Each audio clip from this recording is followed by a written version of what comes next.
Lok Sabha Speaker Om Birla has announced the formation of a three-member panel to probe allegations against Justice Yashwant Verma, from whose residence a large stash of cash was recovered as the move to impeach him gains momentum. The three-member panel includes Justice Arvind Kumar of the Supreme Court, Justice Maninder Mohan, the Chief Justice of the Madras High Court, and Senior Advocate B.V. Acharya. Around 146 MPs have signed the impeachment motion against Justice Verma.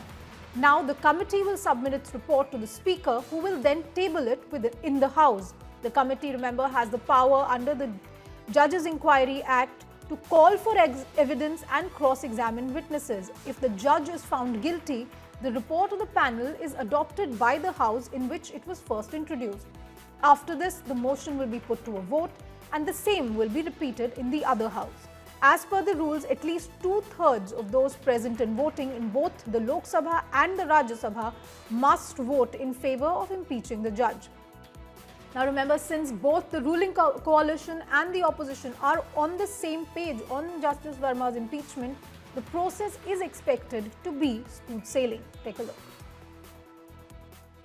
न्यायाधीश जांच अधिनियम 1968 की धारा 3 की उपधारा 2 के अनुसार मैंने न्यायमूर्ति यशवंत वर्मा को पद से हटाने के अनुरोध के आधारों की जांच करने के उद्देश्य से निम्नलिखित 3 सदस्यों वाली एक समिति गठित किए। माननीय न्यायमूर्ति श्री अरविंद कुमार, न्यायाधीश उच्चतम न्यायालय, माननीय न्यायमूर्ति श्री मनिंदर मोहन श्रीवास्तव, मुख्य न्यायाधीश मद्रास उच्च न्यायालय, श्री B.V. आचार्य, वरिष्ठ अधिवक्ता, कर्नाटक उच्च न्यायालय।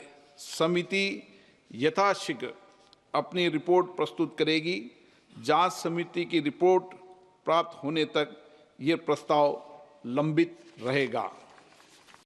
हम लोग भ्रष्टाचार के खिलाफ है।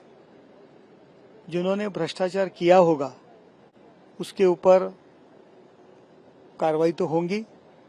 कानूनी दौरे रखने के लिए इसी तरह का जो आज प्रयास संसद में किया है, पूरी जनता की ओर से हम उनका स्वागत करता हूं, और जिन्होंने भ्रष्टाचार किया है उसके ऊपर जरूर कार्रवाई होगी, और उसके लिए सरकार ने ये आज का निवेदन किया है। Now remember, 146 MPs have signed this motion